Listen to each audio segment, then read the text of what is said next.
আমি চিত্রনায়ক সালমান শাহ ভক্ত বিপিন শাহ। পৃথিবীতে সুখ বলে যদি কিছু থেকে থাকে, বন্ধু তুমি আমার সঙ্গী, তুমি আমার চিরদিন, তোমায় আমি ভালোবেসে যাব। আমি চিত্রনায়ক সালমান শাহ ভক্ত বিপিন শাহ।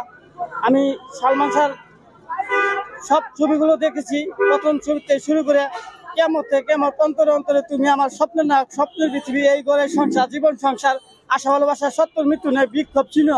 সালমান শাহ এমনই একটা নায়ক, রোমান্টিক নায়ক এই বাংলাদেশের মধ্যে। তার এমনই কিছু গুণ, এমন স্টাইল, এমন নায়ক এই বাংলাদেশের বুকে আর হবে কিনা জানি না। কিন্তু আমি গুরু সালমান শাহর ভক্ত হয়ে গেছি। সালমান শাহকে যারা নির্মমভাবে হত্যা করেছে 1996 সালে, তাদের আমরা বিচার চাচ্ছি। এই জন্য আমরা এখানে এসেছি মানববন্ধন করতে। এখনো তারা গ্রেপ্তার করতে হচ্ছে না কেন, এই জন্য আমরা এখানে এসেছি। আমরা এতদিন রাজপথেই ছিলাম, আমরা আমাদের এইগুলো তারা ধামাচাপা করে রেখেছে। আর সত্য কোনোদিন চাপা থাকে না, আর সত্য প্রকাশ হয়ে যাচ্ছে। আপনারা সবাই দেখবেন, জানবেন, সত্য কোনোদিন চাপা থাকে না, সত্যের মৃত্যু নাই, এই সত্য। পৃথিবীতে সুখ বলে যদি কিছু থেকে থাকে, এর জীবন সংসার ছবির গান।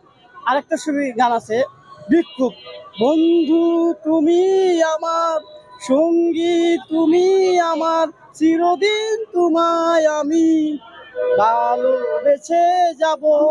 এটা আমার গুরু সালমান শাহ অভিনয় করেছে এই ছবিগুলা। বিক্ষোভ ছবি দারুণ রোমান্টিক ছবি। বাংলাদেশের বুকে সালমান শাহ এমন কিছু রোমান্টিক ছবি করে গেছে, বম্বে, দিল্লির শাহরুখ খান, সালমান খান, সঞ্জয় দত্ত এই ছবিগুলো করতে পারে নাই। আর এর জন্যই সালমান শাহ, আপনারা জানেন 1996 সালে যখন আমার গুরু সালমান শাহ পৃথিবী থেকে চলে যায়, তখন আপনার তার জন্য কলেজের অনেক তরুণ তরুণী, কিশোর কিশোরী, বাল্য বালিকা আত্মহত্যা করেছে। এটা একটা বিশাল কষ্ট। একটা দেশের যদি প্রধানমন্ত্রী মারা যায়, এতগুলো লোক মারা যাবে না। একটা এলাকার চেয়ারম্যানও যদি মারা যায়, এতগুলো লোক মারা যাবে না। এরই আমার কষ্ট।